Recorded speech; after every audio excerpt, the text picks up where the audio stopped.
안녕하세요. 저는 30대 초반인 여성입니다. 이곳에 사연을 보내신 분들 중 대부분이 그러셨을 것처럼 저도 사연을 보내는 데까지 고민을 많이 했습니다. 저의 개인적인 이야기를 공개된 장소에 하게 되어 혹시 저를 알아보는 사람이 있진 않을까 걱정도 되었고, 또 괜히 제 사연으로 인해 불안감을 조성하는 건 아닌가 싶어서요.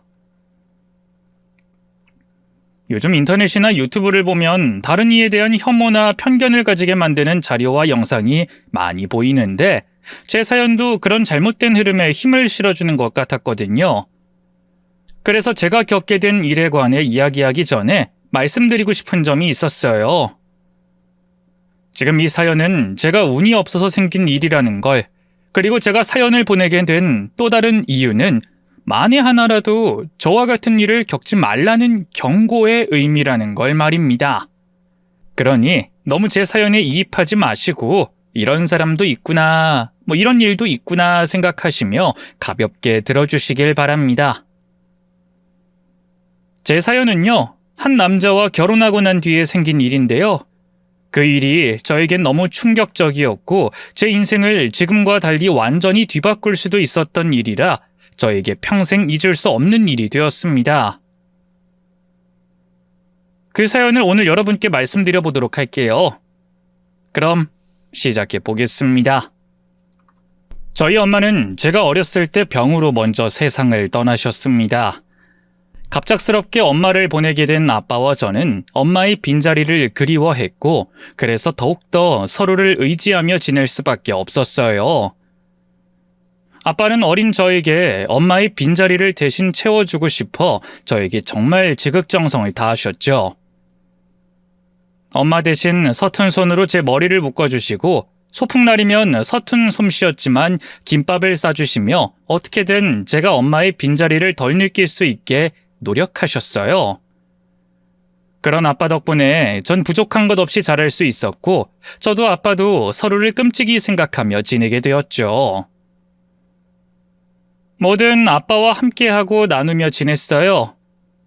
친척이든 친구든 다른 사람들이 저희 부녀 사이에 끼어들 수 없을 정도로 말이죠. 그렇게 부녀 사이가 너무 가깝다 보니 저는 자연스럽게 결혼 생각이 줄어들었습니다. 아빠, 나 결혼하지 말고 평생 아빠랑 살까? 왜? 아빠가 시집 못 보내겠다고 그래서 그래? 아니, 그런 건 아니야. 그것보다 괜히 못난 남자랑 결혼해서 고생하느니 아빠 옆에 꼭 붙어서 살면 좋잖아. 나 시집 가면 아빠도 외로울 거 아니야. 맞지? 외로울 것 같지? 그래도 좋은 사람 생기면 결혼은 해야지. 물론 아빠 눈에 들어야 결혼 허락이 떨어지겠지만 말이야.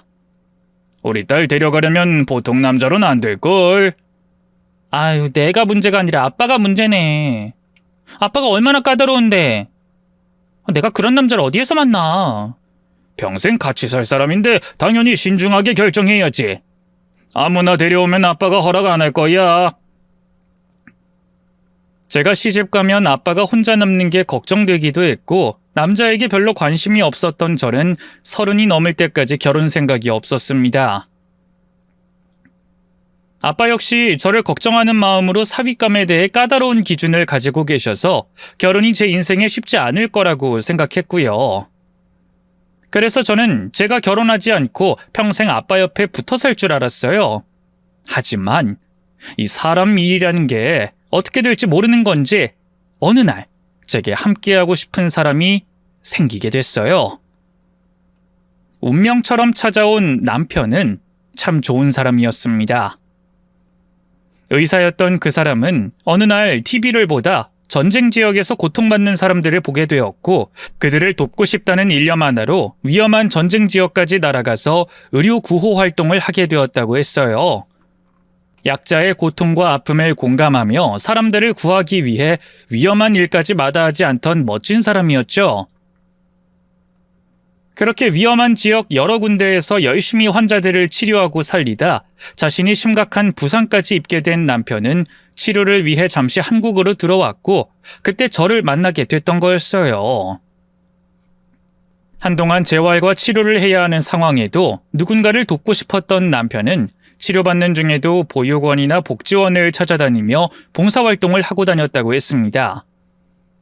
그러다 보니 해외뿐만이 아니라 국내에도 도움의 손길이 많이 필요하다는 걸 알게 되었고, 그때부터 본격적으로 자신의 도움이 필요한 곳을 적극적으로 찾아다녔다고 했죠. 그렇다 보니 당시 남편은 의사이긴 했지만 직장이 없던 상황이었어요. 봉사에만 전념해서 다니다 보니 경제적 활동이 없었고, 그래서 후원자들의 후원금이나 그전 근무하던 병원에서 벌어뒀던 돈으로 생활하고 있었더라고요. 물론 그래도 의사이니 경제적으로 부족한 것은 아니었죠. 한국에 들어오기 전까지 해외에서 긴 시간 의료봉사를 다니며 돈 쓸 일이 없었기 때문에 그 전에 벌어둔 돈으로 충분히 여유로운 생활을 하고 있다고 했어요. 보통 생각하는 돈 잘 버는 의사들에 미칠 순 없었겠지만 말이죠. 그리고 저는 오히려 그런 남편이 더 좋았습니다.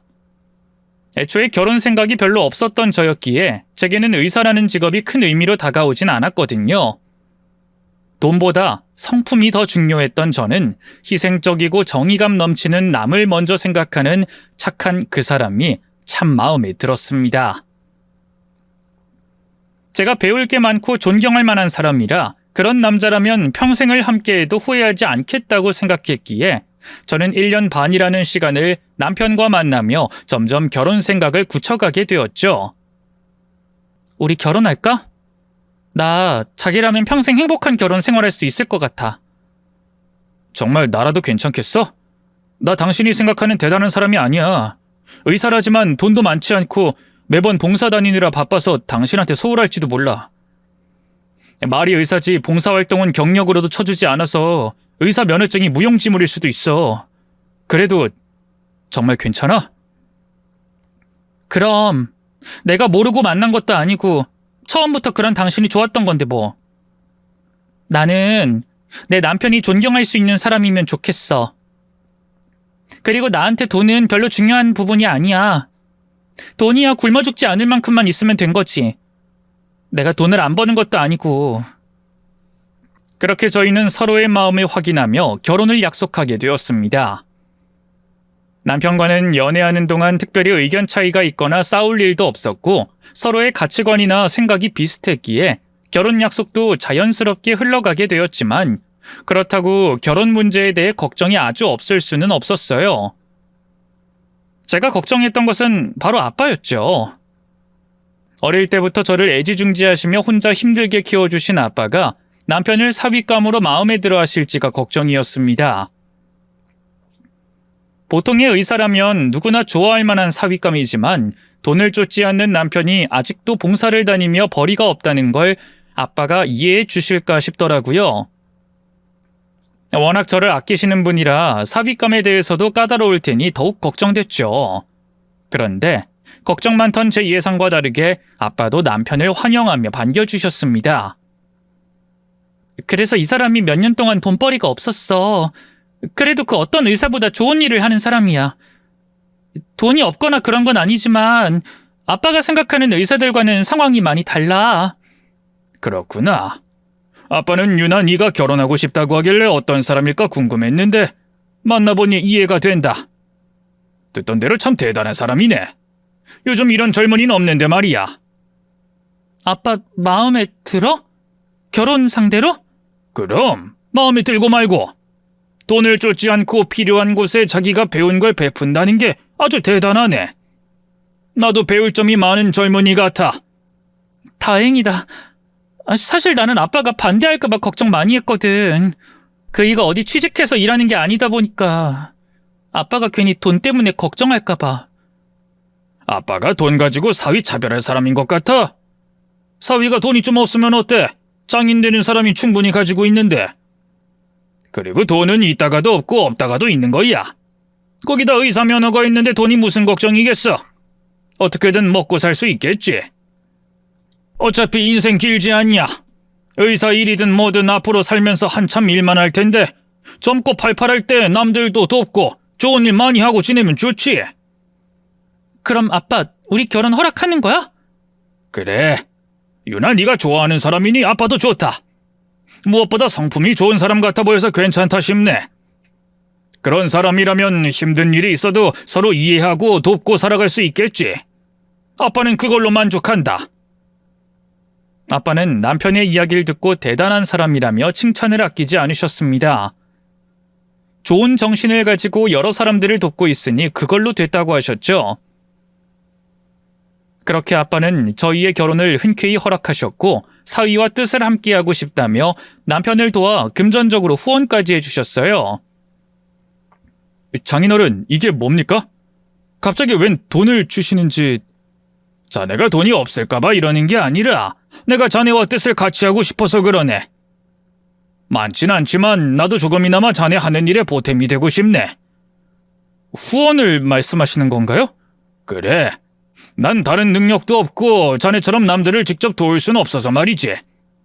자네가 사람들을 도울 수 있게 힘이 되고 싶네. 정말 감사합니다, 장인어른. 저도 앞으로 장인어른 뜻에 따라 앞으로 더 열심히 노력하겠습니다. 그래. 늘 그런 마음으로 약한 사람들을 도와주게. 자네는 잘할 거야. 우리 딸이 어디서 이런 좋은 남편을 얻었나? 다행일세. 그렇게 대단한 남편과 결혼한 저는 저의 선택을 너무나도 만족했습니다. 이런 사람을 만나려고 그동안 혼자였는지 남편 덕분에 정말 행복했고 즐거웠어요. 아빠도 사위가 마음에 드시는지 남편을 아들처럼 생각하시며 많이 의지하고 응원해 주셨죠. 그렇게 매일이 행복하던 저는 그 행복이 영원할 거라고 생각했습니다. 하지만 겨우 1년 뒤 저에게는 믿을 수 없이 끔찍한 일이 벌어지고 말았어요. 평소 아빠는 등산을 좋아하시고 혼자서도 자주 등산하러 다니시곤 하셨습니다. 엄마가 돌아가시고 저 키우시느라 평생 고생만 하시다가 이제 겨우 저 없이 취미거리를 만드신 아빠셨죠. 그런 아빠가 어느 날 남편에게 같이 등산을 하자고 제안하셨어요. 정서방, 며칠 뒤 안 바쁘면 나랑 같이 등산이나 갈까? 등산이요? 저야 좋죠. 안 그래도 아버님 모시고 한번 가야지 생각했었는데요. 자기도 같이 갈래? 나? 나는 됐어. 등산하면 땀나고 힘들잖아. 에이, 그래도 운동해야지. 그래야 건강해지지. 아빠가 당신한테 먼저 물어보신 거 보면 모르겠어. 당신이 워낙 바쁘니까 사위랑 같이 시간 보내고 싶으신가 보지.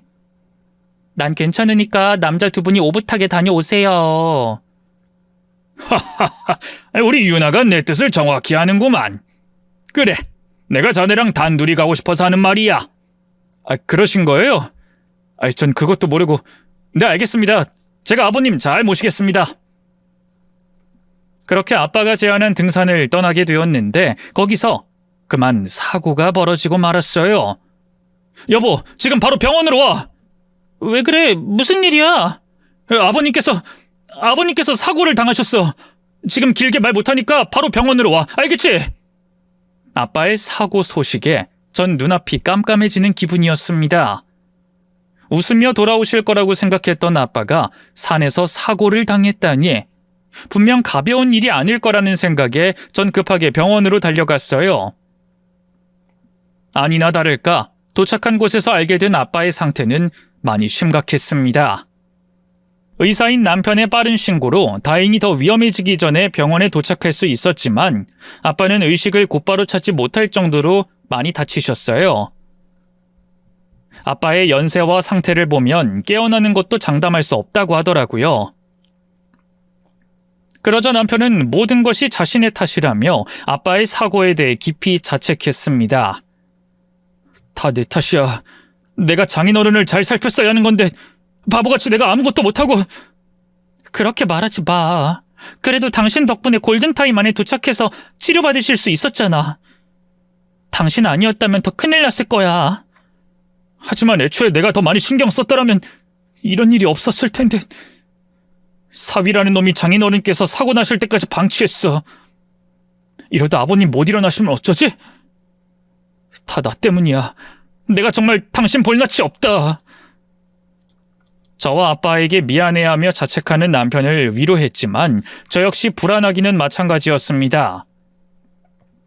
정말 아빠가 일어나지 못하시면 어떡하나. 엄마에 이어서 아빠마저 잃을 수 없었던 저는 불안함에 잠도 잘 수 없었죠.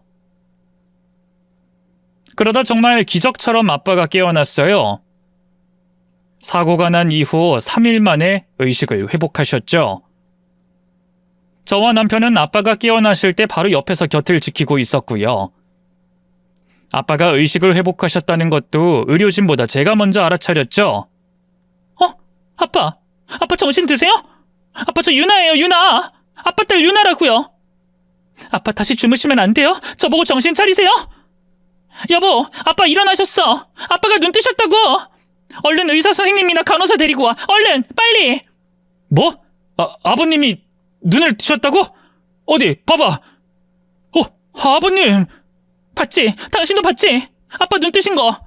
그러니까 빨리 의사 선생님 데리고 와. 내가 아빠 의식 잃지 않게 옆에 있을 테니까 빨리 불러오라고. 여보, 내가 아버님 곁에 있을게. 당신이 가봐. 혹시 무슨 일 있어도 내가 아버님 곁에 있는 게 낫지. 위급한 상황이 생겨도 내가 조치를 취할 수 있으니까. 그래, 그게 맞겠다. 아빠 잠시만 기다리세요. 제가 의사 선생님 모시고 올게요. 그리고 불편하신 곳 있으시면 이 사람한테 눈짓으로라도 부탁하세요.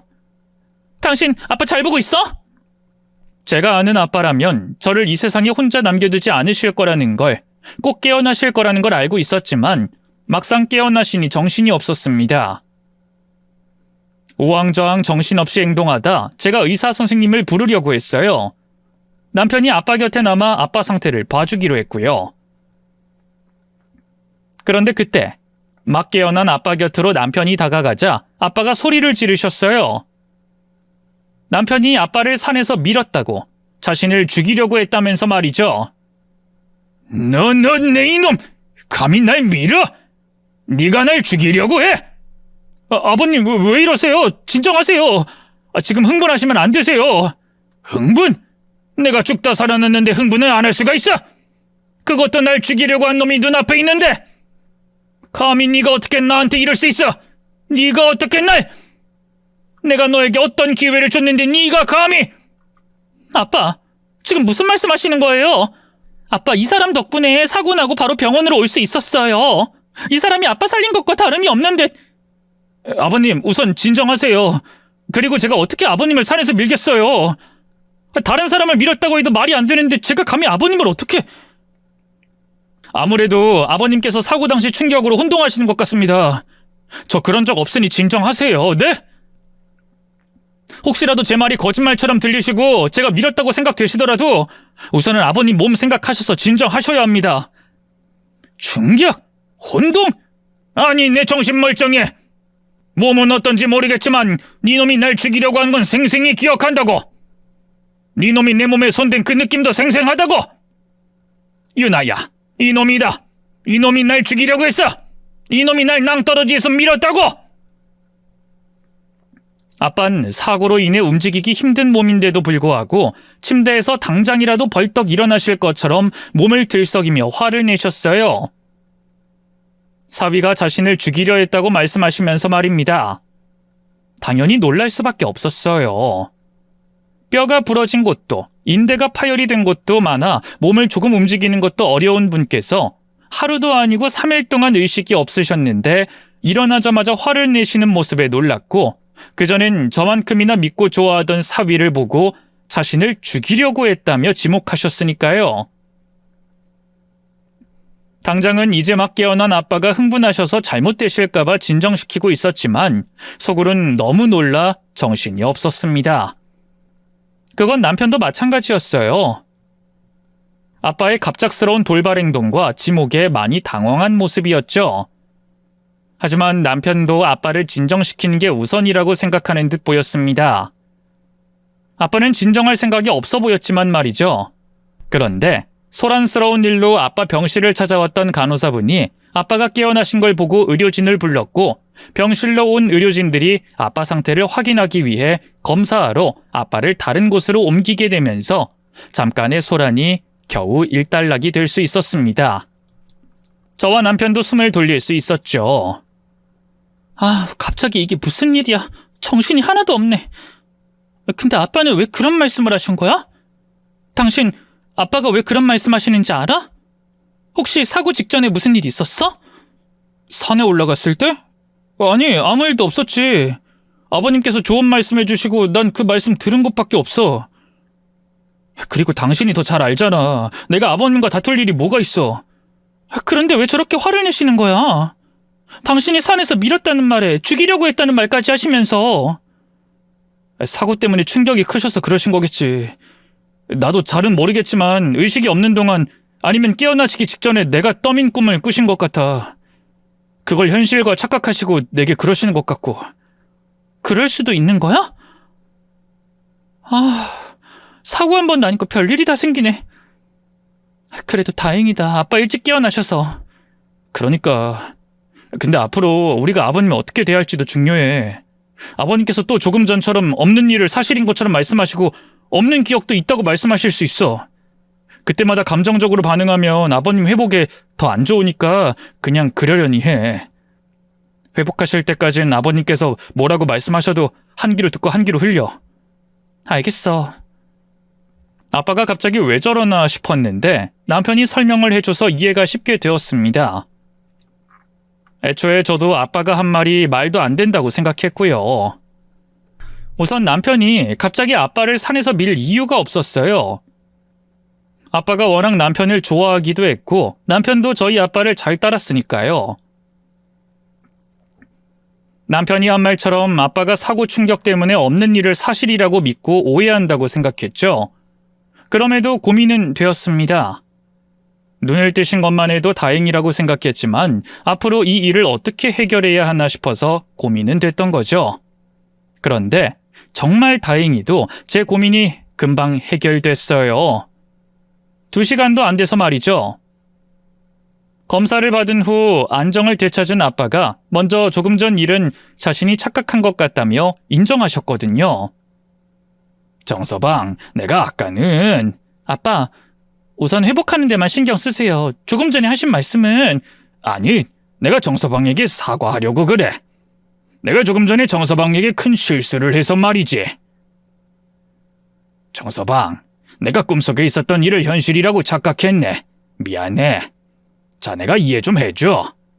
일어나니 갑자기 병원이고 몸은 이 꼴이 되어 있으니 겁도 나고 정신이 없었어. 그리고 깨기 직전에 산에서 떨어지는 꿈을 꿨는데 그때 자네가 날 밀고 있어서 내가 그 꿈을 기억이라고 착각한 것 같아. 진정하고 보니 그제야 그게 꿈이었다는 걸 알게 됐네. 미안해. 사과하실 필요 없으십니다.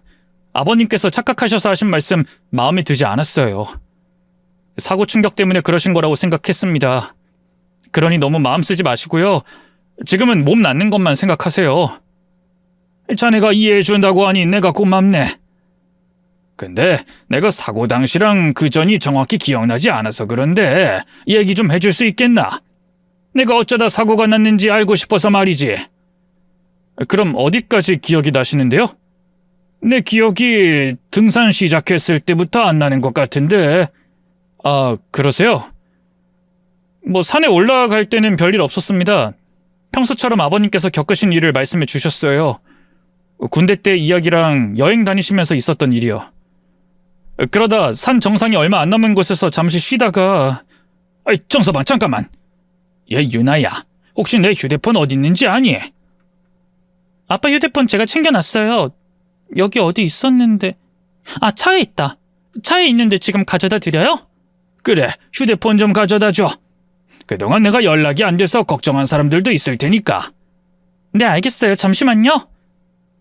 그래, 그럼 정서방 이어서 말해주게.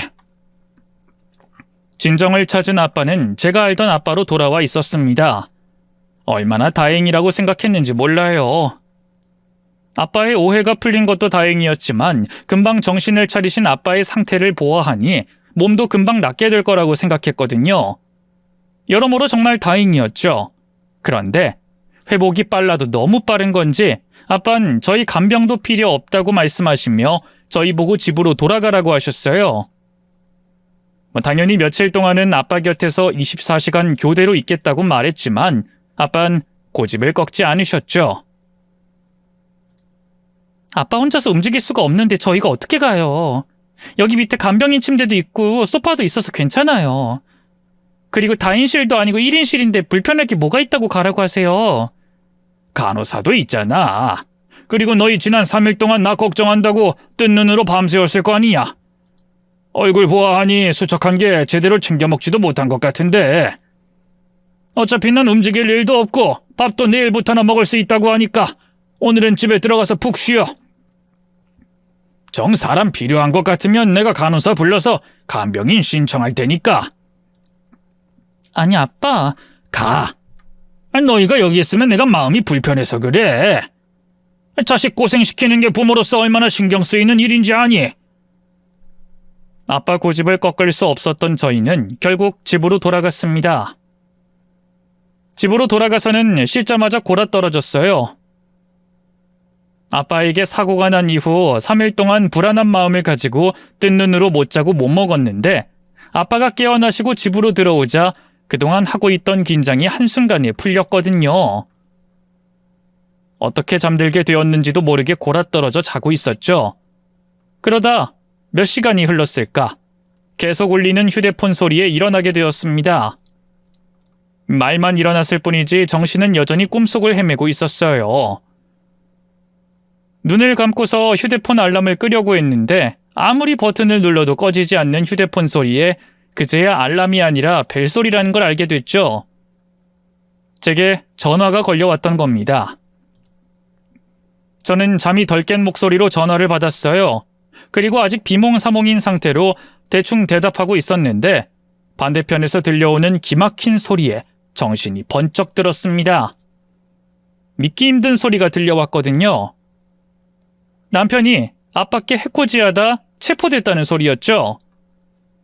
처음 그 소리를 듣게 되었을 때 스팸 전화인 줄 알았습니다. 그래서 걸려온 전화를 끊고 병원으로 전화해 데스크에 있던 간호사에게 물어봤는데 정말 저희 아빠 병실에서 있었던 일이라고 했어요. 경찰들이 아직 아빠 병실에 있다고 했고요. 그 소리에 저도 곧장 아빠가 계신 병원을 뛰어가게 됐죠. 그리고 병실에 도착하니 형사로 보이는 사람들이 아빠 옆에 앉아 이야기를 듣고 있었습니다. 아빠, 이게 무슨 일이에요? 그 사람이 아빠께 해코지를 하려고 했다고요? 그게 도대체 무슨 말이에요? 아니죠. 이거 뭔가 착오가 있는 거죠? 그럴 리가 없잖아요. 그 사람이 왜 아빠를... 저 형사님들, 잠시 제 딸과 대화 좀 하게 자리 좀 비켜주시죠. 유나야, 우선 진정 좀 해라. 내가 어떻게 된 일인지 다 말해줄 테니. 다 말해준다고요? 뭘요? 뭘 말해준다는 거예요? 설마 그럼 그이가 정말 아빠께... 아니 왜요? 그 사람이 왜 그런 짓을 하는데요? 아빠, 혹시 지금도 사고 때문에 뭘 착각하시는 거 아니에요? 꿈이랑 현실을 착각하시는 게 아니냐고요? 유나야, 아빠 멀쩡해. 그리고 정서방, 아니 정성민 그놈이 날 죽이려고 한 것도 사실이야. 그게 아니라면 형사들이 왜 여기에 와 있겠니? 어떻게 된 일인지 전부 다 말해줄 테니 우선 진정부터 하고 앉아라. 아빠는 조금의 놀람도 없는 모습으로 제게 자리에 앉으라고 하셨어요. 그리고 그날부터 시작해 훨씬 더 이전에 있었던 일을 전부 다 말씀해 주셨죠. 넌 지금 이 상황이 믿기지 않을 거야.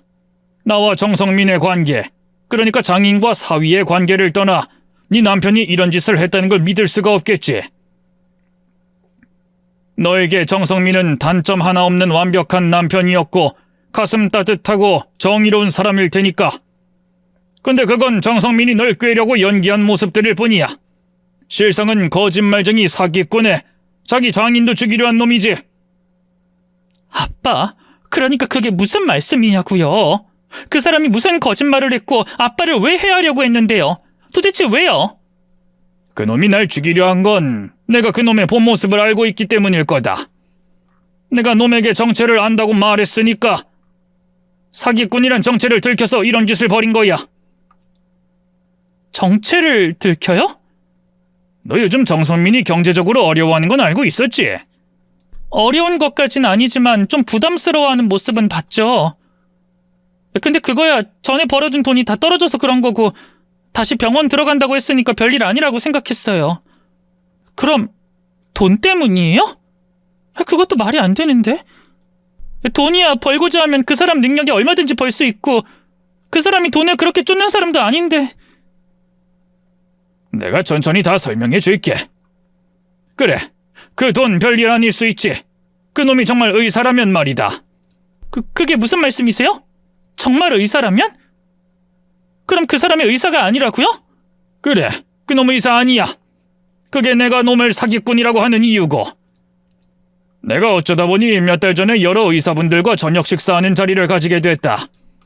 아무래도 내 사위라는 사람이 의사였고 또 여러 나라 돌아다니며 의료 구호 활동하고 한국에서도 봉사활동하니 너무 자랑스러워서 그분들 앞에서 사위 얘기를 꺼냈지. 그분들도 정성민 그놈에 대해 관심을 보였고 다들 그런 의사가 있냐면서 칭찬 세례를 하더구나. 그 칭찬 세례에 내 어깨가 더 솟아올라 그놈 이야기에 자리 가지는 동안 내내 했고, 근데 며칠 뒤에 그때 자리했던 분들 중 한 분께 연락이 오는 거야.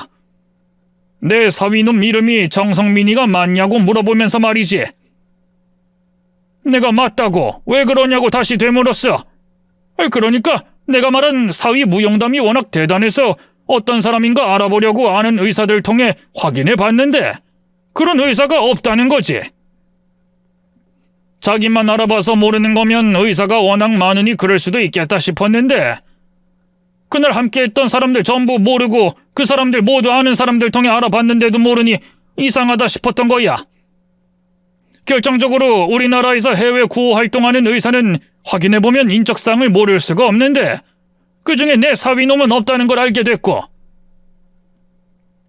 그러니 내가 거짓말을 했거나 내 사위놈이 거짓말을 했거나 둘 중 하나인 건데 내가 거짓말을 했을 리는 없다고 생각해서 전화를 넣었던 거야. 처음엔 나도 전산상 문제가 있거나 오해가 있다고 생각했다. 자기들 인맥 다 동원했다고 하지만 그렇다고 대한민국 의사들 전부를 확인한 건 아닐 거 아니야. 그래서 내가 알아보려고 했어. 정성민 그놈을 못 믿어서가 아니라 그 사람들한테 내 사위를 확인시켜주고 증명하려고 말이지. 그런데 확인하려고 나서서 얼마 되지 않아 내가 그리고 유나 네가 속았다는 걸 알았단다. 정성민 그놈 의사 아니었어. 의대를 나온 것도 아니고 해외로 나가 구호활동 한 적도 없었다고. 전부 거짓말이었다고. 아빠, 지금 무슨 소리 하시는 거예요? 거짓말이라뇨?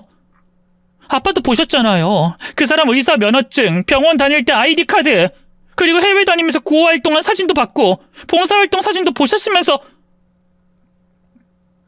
정말 사고 때문에 이러시는 거예요? 사고 때문에 이렇게까지 일을 크게 만드신 거냐고요?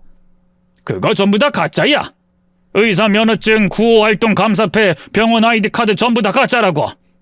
아빠가 직접 찾아다니면서 확인한 거다. 그것들 전부 그놈이 만든 거야. 그리고 그 사진들은 진짜지만 상황이 가짜고. 해외 구호활동은 놈이 해외여행하면서 찍은 사진들이야. 의료 구호활동과는 아무런 관련이 없어. 봉사활동도 마찬가지지. 물론 봉사활동의 경우 보육시설 찾아가서 한 건 맞으나 의료 행위를 한 건 아니다. 놈이 봉사활동하러 간 곳에 내가 직접 찾아가서 물어보니 그냥 애들이랑 놀아주고 도와주고 한 것밖에 없었다고 해. 의사 가운 입고 찍은 사진은 그놈이 그렇게 입고 사진을 찍어도 되겠냐고 물어와서 찍은 것뿐이라고 했고, 또 자기 입으로 의사라고 했다고 했어. 그래서 정성민 의사 봉사활동이라고 적혀있는 플랜카드를 들고 찍은 거라고 하더구나. 뭐 그 사람들 입장에선 도와주러 온 고마운 사람이기도 하고 뭘 입고 뭘 들고 찍어도 상관은 없었으니 놈이 하겠다는 대로 놔둔 거지. 그러니까 그 사람이 작정하고 절 속인 거라고요? 처음부터? 정확히 널 속이려고 한 행동이라기보단 어떤 여자라도 한 명 걸리길 바랬던 것 같다. 그 짓을 너와 만나기 전부터 하고 있었던 걸 보면 말이지. 이건 내 추론이긴 하다만 내 생각엔 그런 식으로 자기를 꾸미고 좋은 사람인 척 보이게 한 다음 여자를 만나든 자기에게 도움되는 사람을 만나든 만나서 도움받고 이용하려고 한 것 같다. 그럼 그의 진짜 정체와 직업은 뭔데요? 예전엔 음식점 주방에서 알바했고 나중엔 의사인 척하고 다녔을 때부턴 무직이었어. 무직이요?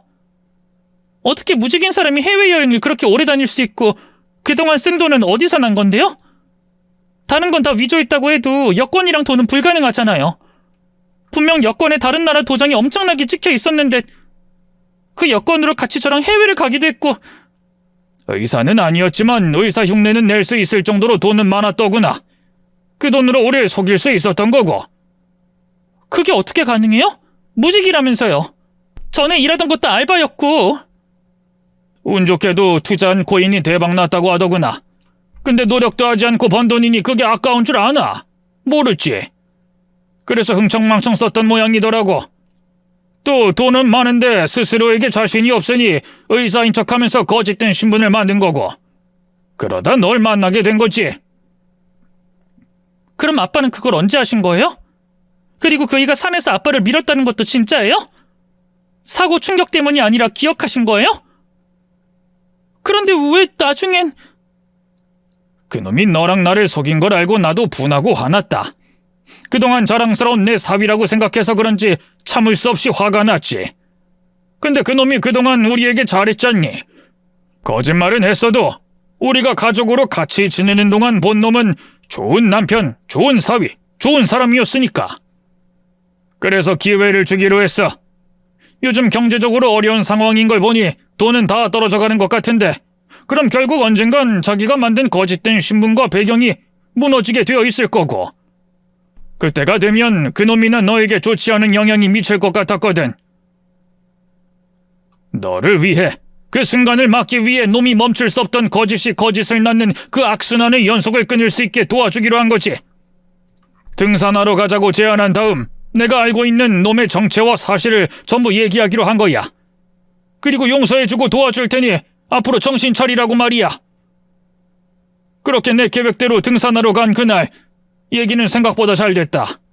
놈도 순순히 모든 거짓을 인정하고 내게 죄송하다며 빌더라고. 또 이번만 도와주면 성실하게 열심히 살겠다고 약속했고. 그걸로 끝인 줄 알았는데 놈이 날 밀었어. 산속에서 말이야. 미친놈. 어떻게 아빠가 용서해주기로 했는데 이 미친놈. 그래.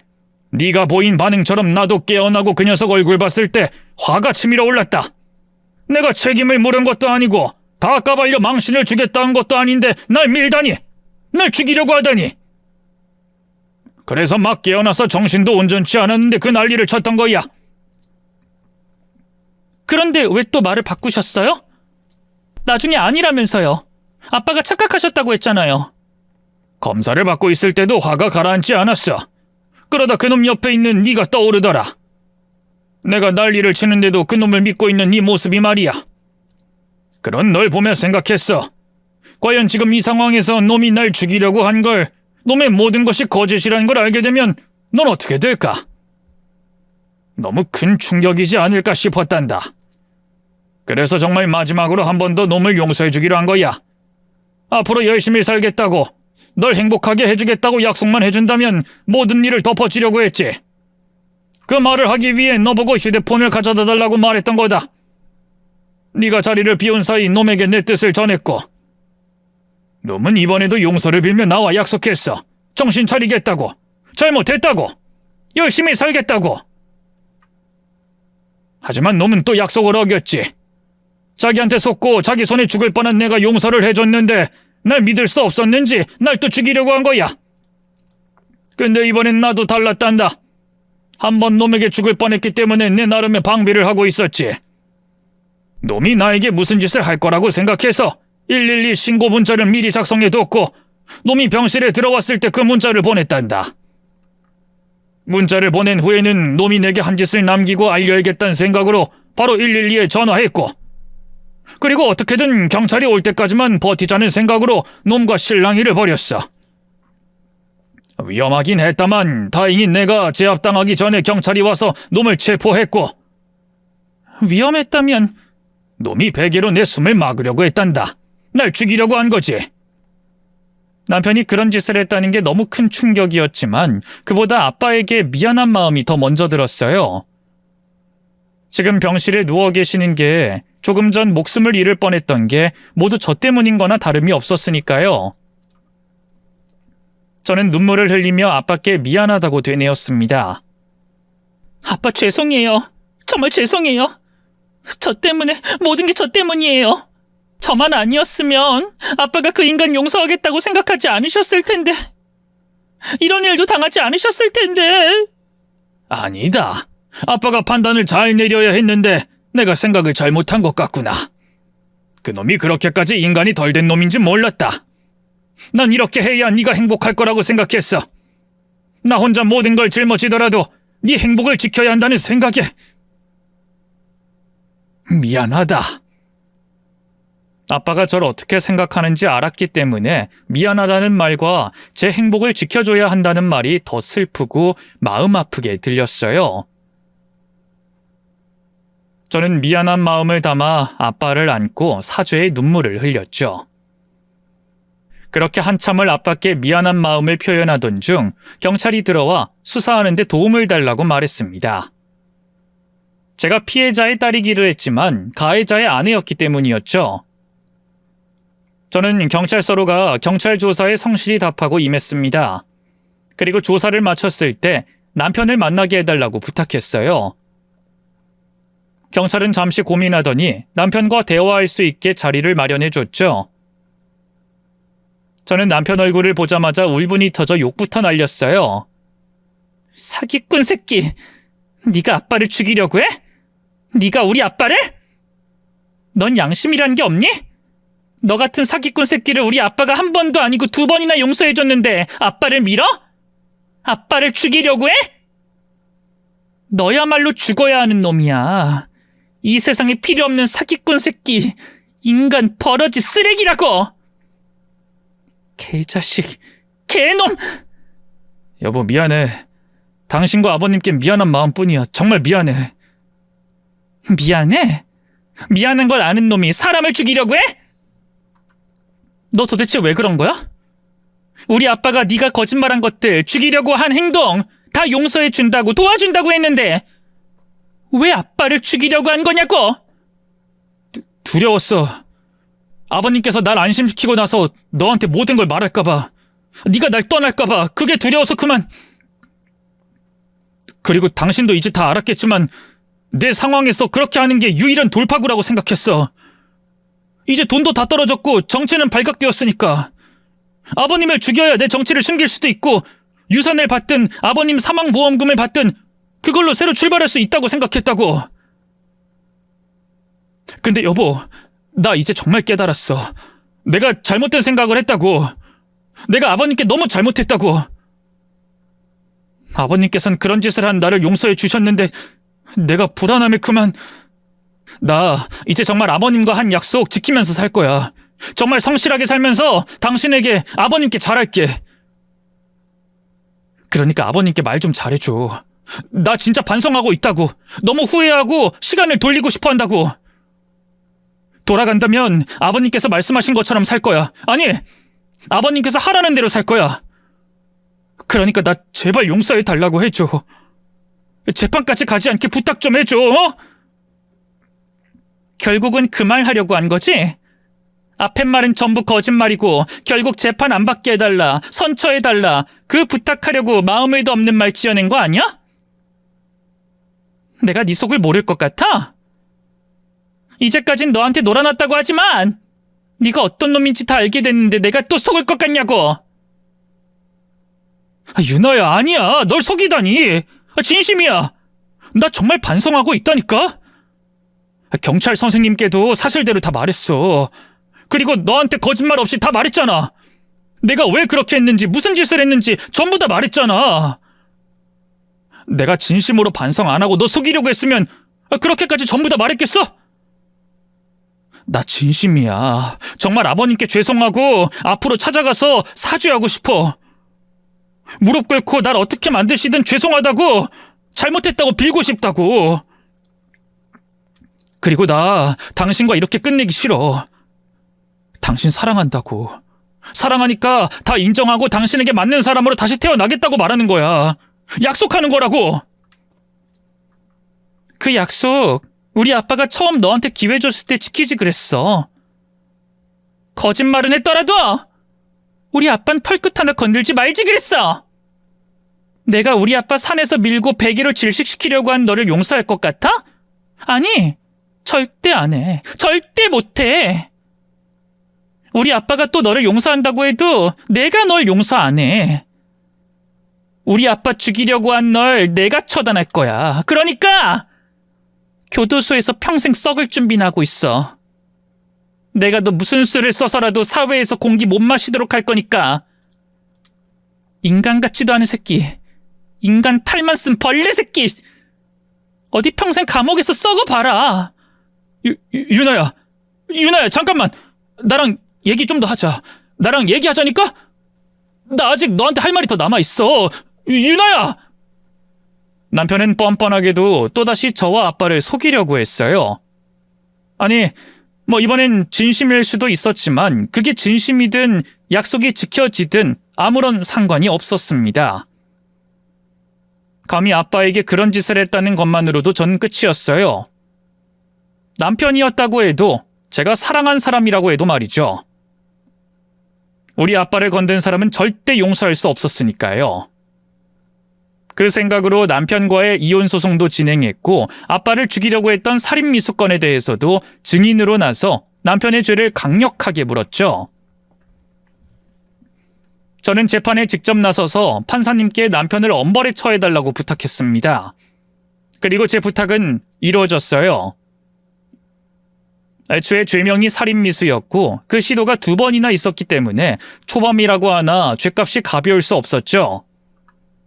거기다 한 차례 실패 후에도 재차 범행을 시도했고 자의적으로 범행을 멈춘 게 아니라 저희 아빠의 기질로 현장에서 체포된 거라 저와 아빠가 만족할 만한 징역이 나왔어요. 아쉽게도 무기징역까지는 아니었지만 사회로 다시 나오려면 제법 오랜 시간 기다려야 하는 형을 살게 됐죠. 물론 남편은 형이 너무 길다며 항소했고 지금도 재판이 진행 중이지만 형이 늘면 늘었지 줄진 않을 것 같습니다. 수사로 밝혀진 범행 동기와 범행 과정 증거까지 확실하니까 말이죠. 덕분에 저와 아빠는 그 인간이 받게 된 죗값에 만족하면서 다시 원래의 삶으로 돌아가는 중이에요. 이번 사건으로 아빠와 제가 얼마나 변한 가치관과 기준을 가지고 살게 될진 아직 잘 모르겠습니다만 전보다는 많이 조심하면서 살아갈 것 같습니다. 하지만 제가 앞서 사연을 소개하기 전에 말씀드린 것처럼 제 운이 좋지 못해서 나쁜 놈을 만나게 된 거라고 생각하며 이번 일이 앞으로의 저와 아빠의 인생을 발목 잡지 않게 잘 극복하며 살아가려고 해요. 이렇게 사연을 보내게 된 건 역시도 저 스스로 극복해보려 노력하는 거고요. 그러니 혹시라도 저와 아빠에 대해 모진 말씀을 하시려고 하더라도 멈춰주시고 응원과 위로의 한마디 부탁드리겠습니다. 그렇게 도와주신다면 제가 좀 더 빨리 이전의 일에 대해 극복할 수 있을 것 같네요. 그럼 저는 여기서 사연을 마치도록 할게요. 긴 사연 끝까지 들어주셔서 감사드리고요. 항상 행복하고 즐겁게 지내시길 바라겠습니다. 안녕히 계세요.